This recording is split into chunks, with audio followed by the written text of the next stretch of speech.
So hello, everyone. Welcome to Business Transformation with FBSPL, the Insurance Edition. Today, we are delighted to have Janessa, the Chief Operating Officer of Chapman Insurance Group, as our guest. Janessa has started her insurance career in 2009 and has played an essential role in building the original team of 4 to a current team of over 65, making Chapman Insurance Group the premier insurance agency in the Southwest Florida. Besides her passion for insurance, Janessa loves to travel and explore new cultures with her husband and friends. So without further ado, let's dive into the insights and experiences that Janessa has to share with us today. Welcome, Janessa. Good morning. Thank you for having me. Fantastic. I'm so thrilled about the entire conversation in the podcast, and would love to learn more from you. Awesome. I'm looking forward to our conversation today. Fantastic.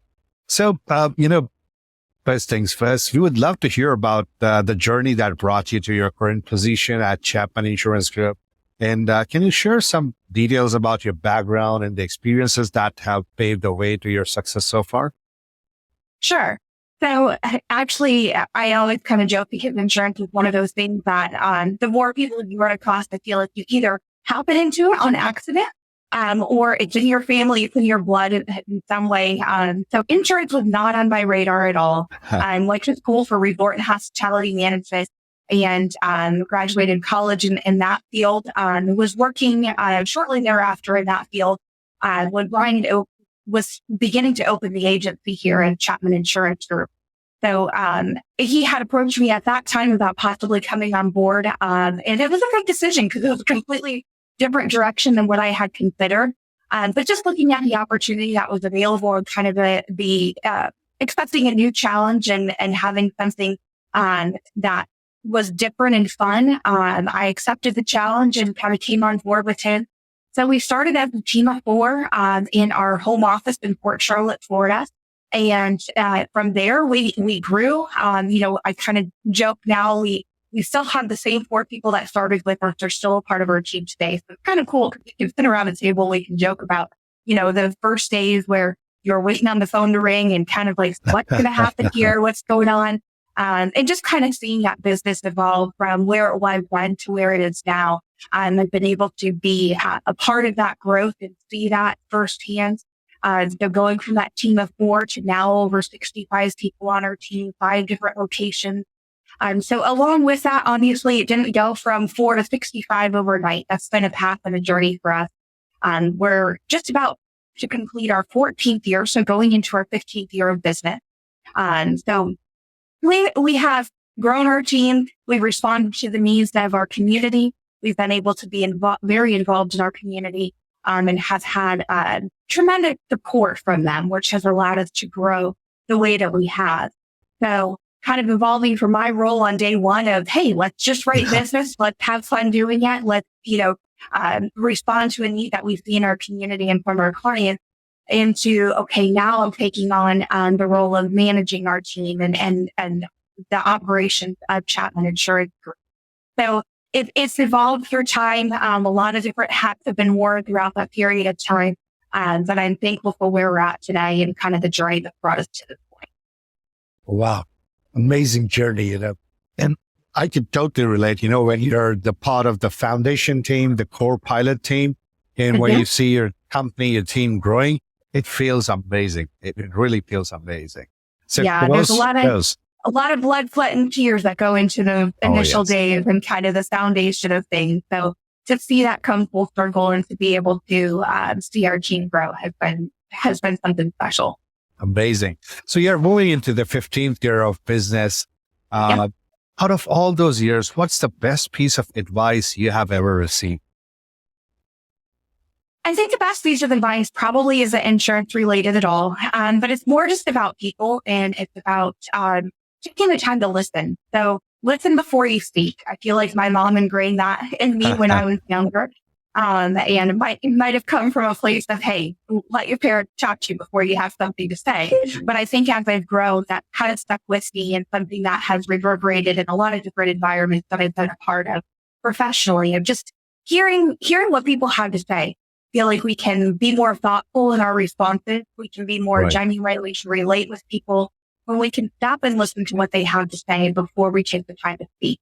And I think that that's something that has allowed me to succeed in my role internally with relating with my team and hearing the needs of my team, as well as externally with our customers. I encourage our team to always kind of start that with the question to our customers of, hey, what's important to you in this experience? That we can understand better how we can meet their need and how we can speak to something that's valuable to them. Oh, this is a fantastic piece of advice. And I also a big, believer of this piece because I'm in sales. And before that, we were a lot into customer interactions. So I always suggest this to my team as well. Listen twice as much as you speak, because that's when you know what someone needs, what they are looking forward from you. And in that way, you respect what someone is trying to say you, versus when you are just thinking that what you have to say next, it's like, three people just arguing and no one is listening to each other. So amazing piece of advice there. Fantastic. Now, when we are talking about, listening, relationships and people, how do you approach building and maintaining relationships with the clients and, your customers? Yeah. So obviously an important piece of what we do. We wouldn't be here if it weren't for our clients. So how do we relate? How do we build that relationship? I think it goes back to what we just talked about. First, listening. What are the needs that our clients have? What's the problem that they're facing that we can provide a solution for? And just being genuine in that. I think that when you care for people, that is as it is in your work and in your communication with them. And so just being able to kind of build that connection, that relationship. As an independent agency, we thrive off of a relationship. It's all about, creating a relationship with the client and making them a fan of yours so that they tell other people about you. And so that starts with just taking the time to listen, being genuine, taking any interest in something other than insurance. So having that conversation with them about something that relates to them on a different level. It's not always fun to talk about insurance. It's not always the most exciting topic. So outside of that, kind of understanding who they are, the person, and finding those ways that we can relate to. Yeah. Know the people versus knowing the business. Yeah. Fantastic. All right. And can you also share some insights on the company's approach to promoting new ideas? And what steps has Chapman Insurance Group taken to encourage its employees to think outside the box and push the boundaries of what's possible? Absolutely. So I think as an organization, we've actually done a pretty good job, I'd like to say, if I could brag on us for a minute, as just being open to new ideas. I feel like we are always encouraging our team and bring new ideas to the table. As a team member that's operating in a particular role, oftentimes they are the eyes and ears that are on kind of that front line of what's going on. And so being willing to listen to those things and take those opinions into consideration and to value that opinion is something that's been important to us since day one. And so as a team member on our team, we're constantly asking, hey, what is your idea? Here's a problem that our customer is facing or that we are facing as an organization. How do we collaborate together to find a solution for it? So we've done a good job of creating a platform. We have departmental meetings that meet on a weekly basis where we talk about issues, where we say, hey, what are the challenges that we're facing? And then trying to collaborate together using the knowledge and the experience that our team has collectively to say, how do we meet these challenges where they're at? How do we provide solutions? And thinking outside of the box and then being able to say, okay, we have an idea. Let's implement it. What does that look like? So many ideas stop there. They stop with the thought and they don't go beyond that point. They're just taking it that next step of, okay, what is the action step? What is the first step that we can take to implement a solution here? And being open to those ideas and implementation of those set a foundation for us to be able to grow and have made us adaptable as an organization, which for our industry and for our client base, that's something that's very valuable.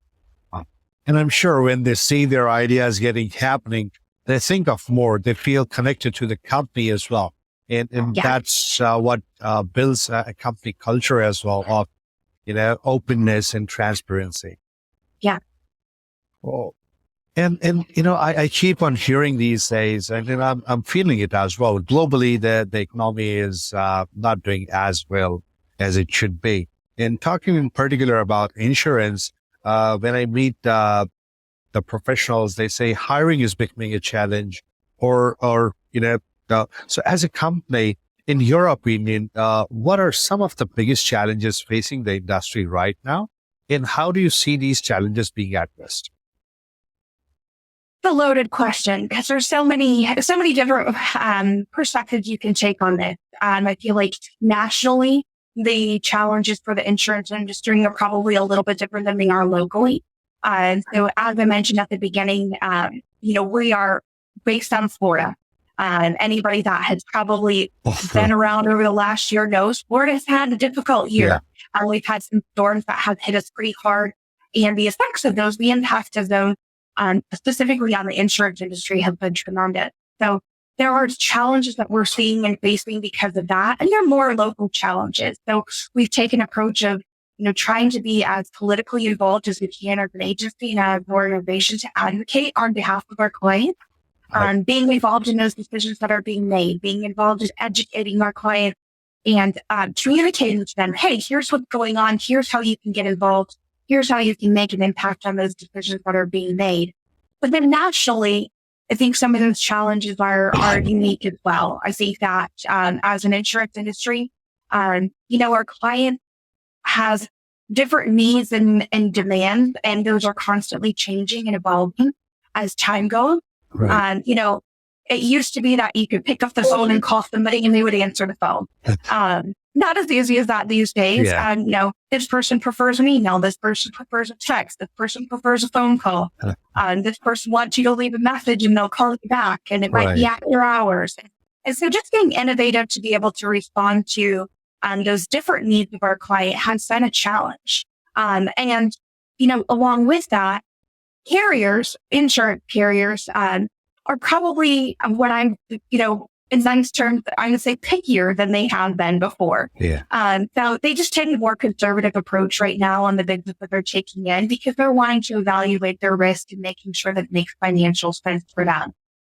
So at a time when they're kind of in the spotlight and under the microscope, they have to respond by making conservative financial decisions. So some of that for us needs more work on our end. So what used to be a process of, hey, we, have a conversation, we put together a quote and we complete an application, could be done in 30 minutes. Now that, a process that takes a couple hours at least and could potentially be more involved in that than that. The client needs inspection. Okay, we got an inspection back and there's something that needs to be addressed. So what it means for us internally and the business is that you need more hands. You need more people helping. And I think that is where kind of being innovative and then understanding what the options are out there. Our relationship with Fusion has grown tremendously over the last year simply because of that reason. And a lot of that, I feel like, was sparked and spurred on with some of the storm and after the storm. Our Fusion team was able to be responsive and to help at a time when our team literally could not. We had a lot of team members that we had zero ability to communicate with. We didn't have service. We didn't have, cell phones. The things that we depend on a daily basis to operate as a business were no longer there.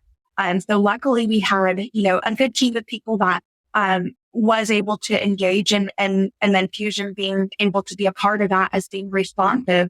I think that was one of the moments that we just kind of sat back and said, okay, this is something that we really have to embrace. And we have to understand that there are options with technology these days that are outside of the box and being able to be open to those ideas and, just being involved in understanding what those options are. So certainly there's challenges that our insurance industry is facing and it's changing and evolving. But I think with those challenges come great opportunity. We've really tried to kind of take the approach of, hey, with each challenge we see there's an opportunity underlying and let's take that and turn it around. Well, this is really insightful. And I understand Florida has always been unique in terms of the insurance domain because it's more complex, it's more challenging because of the natural environment around it. Right. Then I can totally relate that time of the hurricane. In fact, I was there in Florida at that time. Yes, you were.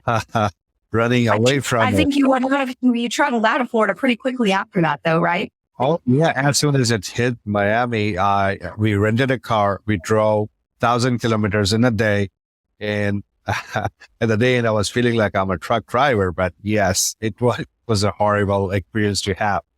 But I'm like you know, the team was always there to support us, whatever needed, the communications to reschedule the meetings we were having and all that. So yeah, I can relate. And of course, nationally and locally, there are wide differences in the challenges. So Right. it's more challengeful for, I think, Chapman as a whole because of Florida related concerns. Sure. But I love the way the company is shaping up and it's growing. And I'm so glad that we are part of this growth journey. We appreciate y'all being there. All right. So, you know, we personally started this podcast because when we want to see a lot of, you know, trends and developments or we want to have some resources around the insurance world, we do not find many. So we thought, let's have a place where at least, you know, audience who are into insurance can get some, you know, trends related discussions and discussions around operations and whatnot. So how do you stay up to date on industry trends and developments? Are there any resources you would recommend to others?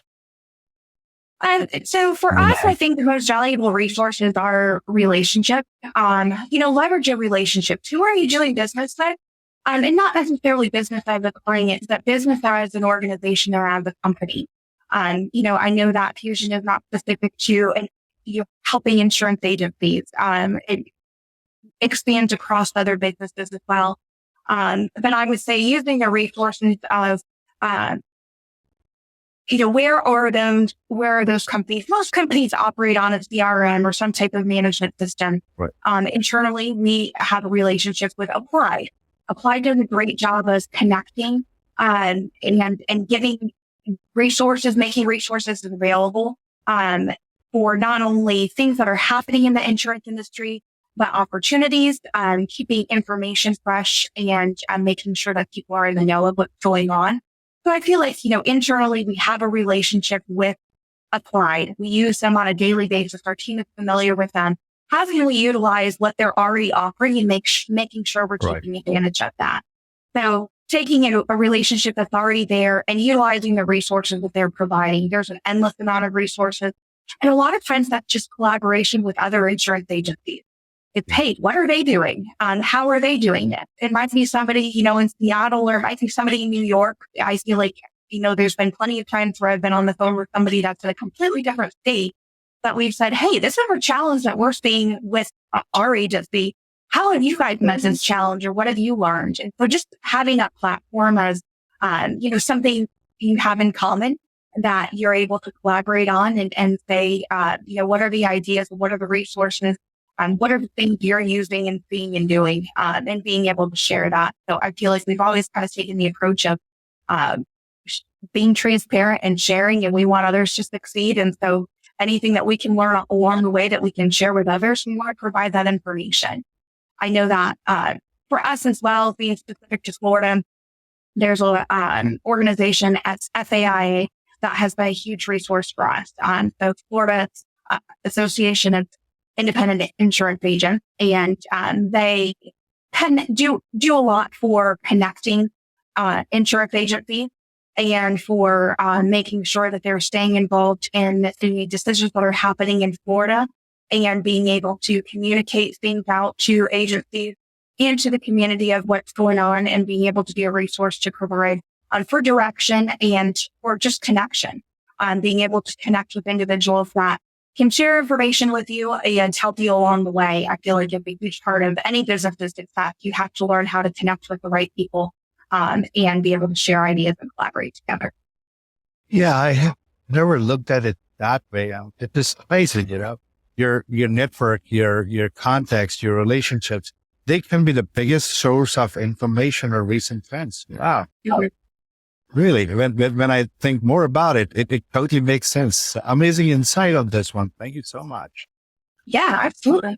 Okay. So it's been quite a while with the company. Can you discuss a particular memorable achievement or a project in your insurance career thus far? Um, the one that stuck out to me, and I would say probably this is ongoing, but every time we open a new office, it's kind of a project that we take on. And, Yeah. being a part of the business since day one, I've been able to kind of be a part of each project along the way that come along as we opened our different locations.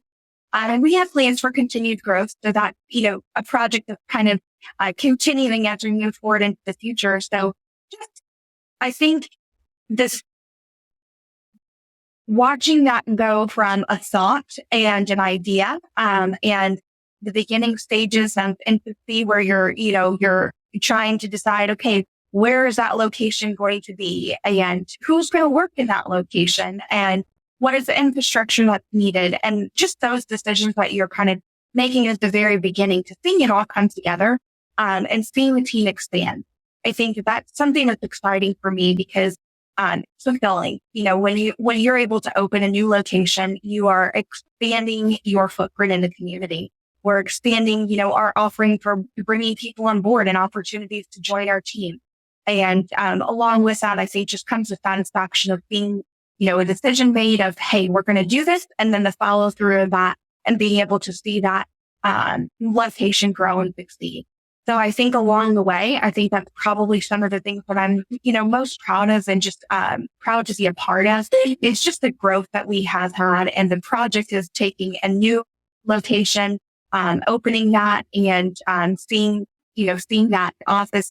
Sometimes it opens with 2 people, and then seeing that grow to a team of 15 or a team of 16, and being able to see them kind of operate fully in that momentum. That's fun to see. Yeah. Yeah. I can understand that. Wow. And so, it's a team of about 65 members now, right? Yeah. It's, and I'm sure the customer base is also growing. That's why the team is growing. Yeah. So as the chief operating officer, it's lots of work, right? So how do you prioritize and manage your workload efficiently? Oh, I have to laugh a little bit because that's a challenge on a lot of days. But I think I think the concept that I has adopted that has been most successful for me is just trying to start every day with a clear focus. So, as a beginning, how does the day begin and how does it end? And if we can kind of control those factors, I feel like the middle part goes a lot more smoothly. So, starting the day with a clear focus of, hey, what's on my slate? What are the priorities? Taking that little bit of time at the first part of the day to make sure that I'm seeing, everything that's going on, checking in with individuals that I need to check into to understand, hey, what are the needs today? What are the priorities today?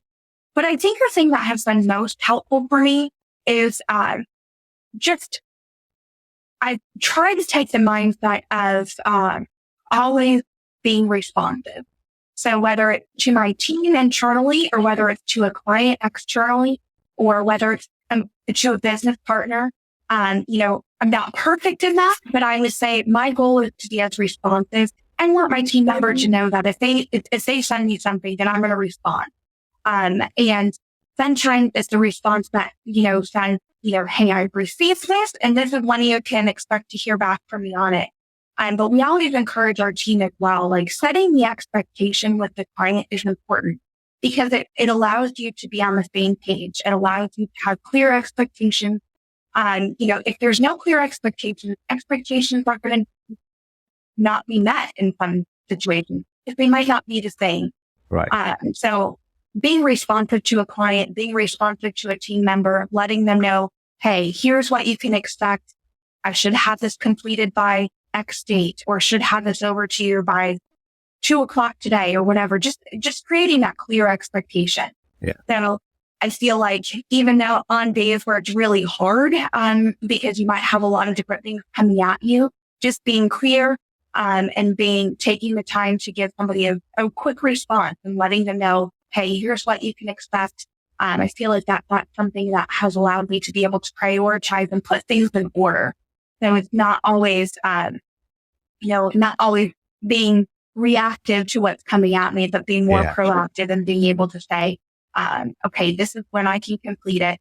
This is the timeline that I can put it in. And then it helps me organize things on my end. So, certainly, there's days where the unexpected happens and it pulls you in different directions and you have to be able to adapt to those. So I think the more responsive that we can be, the way that we start a day, the way that we end a day, that's going to determine how it's going to go. And so those couple principles I feel like have been helpful for me in my role to be able to manage the day to day. Wow. And, again, as the team is about 65 and it's still growing. So what approach does Chapman Insurance Group takes to attract and retain talent, and what qualities are valued in a potential new hire? This is a fun one because, obviously we've added a lot of team members, so we've had some practice along the way. But, a lot of businesses take the approach of, put a post out there for a job posting. We do the same. But we also try to utilize the resources of relationship. Asking team members, hey, do you know somebody? Do you know somebody that would be great at this? I feel like when you have a team that is invested in the culture that you've created as an organization and as a company, they're excited about it. They want other people that they know to experience that same thing. If they're happy with where they work, they're going to tell that to others. And those opportunities will be there because of that. But that's the focus that I feel like we've taken on, what are those relationships? Who do we know? Making sure our team knows when we're looking to fill a position, the first announcement that we make is internally to our team. And, how if maybe somebody knows somebody, maybe there's somebody on our team that is better suited for that role. Right. So I feel like, yes, we take the organic approach of job postings and you'll see those online, but also internally, utilizing the relationships that we have, because I think one of the things that we really put emphasis on is choosing the right people. And, part of the culture that we've created to us is, important for us to protect. That's one of the biggest things that we can give to our employees is a good working place. We want it. The day to day of what you do can sometimes be exhausting, but when you're doing it with people that you enjoy being around, and you're doing it, with people that are willing to celebrate your successes and cheer you on along the way and encourage you, it makes all the difference in the world. And so protecting that environment for our team has been important.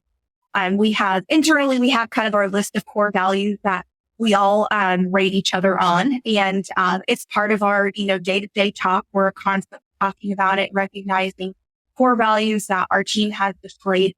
And for us, it's pretty simple. But, when we're looking to bring on a new team member, that's the things that we're looking at. Do they share the same values that we have? Are they going to fit into the culture of our team? Because the culture of our team means you're going to work hard, but we're going to have fun doing it. And, we're going to accept challenges and we're going to step up to the plate. We're going to know, we're going to encourage each other. We're going to create a positive and fun environment. But we're going to have results at the end of the day. So you're going to be held to a standard and you're going to be, the bar is going to be set, for you to achieve. So yes, it's a high standard, but it's also something that I feel like if you never accept a challenge, you don't know what you're capable of. And so just motivating each other in that positive way, has been something that's important to us. So I think initially, you can't always gauge a person by, a 1-hour interview, but you can get a pretty good idea if they share those same core values that you have as a team. So as we've unified in those things, I feel like it's easier and easier to find the right person to fit into the mix. Yeah. So it's not just the talent, but the fit, the cultural fit and the organizational fit is very important. Absolutely. Totally and sometimes even more important than the challenge. We say, we can teach you insurance. But the things that you can't teach are, those values that somebody has. Yes. And just kind of those innate characteristics, those can't be taught. So if they have those, you can teach the insurance. Wow. So, I've seen the company growing consistently. We all know that. And, and you're very aggressive about it as well. So how does Chapman Insurance Group balance the need for growth and expansion with maintaining the financial stability as well? So from day one, I mean, Brian has kind of adopted a philosophy of, hey, we're going to grow. And so from day one, the original idea was, multiple offices. He wanted to have 2 in a certain period of time and wanted to have 5 in a certain period of time. And we're to that point now where it's like, okay, we've gotten there. Now what next? So, casting that vision out further into the future. But if you want to grow, you have to take risk. And that's something that I feel like we've always understood. But at the same time, you take risks in a calculated way. I think that can be, first of all, good leadership. I feel like Brian Chapman is our agency owner, and he's done a great job of being involved in the day-to-day, casting vision for our team, and helping us calculate those decisions along the way. I think the biggest hindrance that people run into, whether it be insurance agencies or just in general, being stuck to making an idea succeed. And I feel like that's when people fail. Because they're so stuck on making this idea succeed. I think the key is being able to be adaptable, and being able to say, okay, this is the original plan, but it's not working. So, how can we change? How can we adapt? So I think that we have kind of done a good job of, bordering that, risk, versus, taking that risk in a calculated way. And protecting that. We know we want to grow, so there's going to be risk involved in that. But we have to make good financial sound decisions. And part of that is just making sure that there's measures in place. Everybody on our team has a number that they're responsible for being accountable for. And so easy to see when somebody is off track. It might start as one person, but we're seeing, okay, an entire team is off track and they're off track consistently. Obviously, there's an issue there and something isn't working. And so having the measures in place to be able to hold ourselves accountable to making smart decisions for our team and for the organization. So I think, we might have an idea, we might run with it, but being willing to say, okay, this isn't working, let's switch direction, and being able to recognize that. So there's metrics that, when a decision is made for growth, there's metrics that have to be met. And if it's not working, then we have to say, okay, we have to switch directions. We have to make a change here. Or why isn't it working? And how can we make this work? So being able to be adaptable in that way and just constantly evaluating those things, having a pulse of what's going on within the agency, within our team, from performance as individuals to performance as an entire organization and business, being able to make the decision sometimes of, all right, let's switch directions or let's change something up, is something that I feel like we've been able to do well. And that's based on the feedback that we get from our team and that communication that we're constantly having from our team. Right. Okay. You cannot achieve until you aspire. So of course you have to have aspirations and you have to have aim big. Otherwise, the growth is always slower. It's not there. Right. Fantastic. So on the lighter side of things, what's your favorite guilty pleasure snack or food? I feel like there's probably a long list there. But, in the intro, one of the things my husband and I enjoy is we like trying new local spots where I guess foodie, if you can call it. And so, we're always trying to look for the new spot, new exciting adventure. And I think with that just comes having an open mind and being willing to try new things. So I would say my favorite food is hands down Thai food. So if I'm going out for a meal, that's going to be my choice. That would be my go-to probably 9 times out of 10. Wow. But it's had a long week and it's a Friday night and relaxing on the couch, definitely a bowl of ice cream. So it's a joke in our house. My husband always brings home a half gallon of ice cream when he knows I've had a hard week. And hopefully I don't eat that whole thing, but I always tell him, please don't bring the ice cream home. But you like it so much. Why would I not? So I guess he's supporting some of my guilty pleasures or bad decisions. Oh, you have to because, you would expect the same from your spouse, right? Yeah. No, ice cream is my go-to too, so I can totally relate. What flavor is your favorite? Sometimes I like hazelnut. Okay. And one of them is a rare one, big, but I like it a lot. I haven't had that one. Very good. I'll have to try it. I'll have to search it out. Sure, you'll like it. Cool. And then I promise this is my last one. So what advice would you give to someone just starting out in this industry?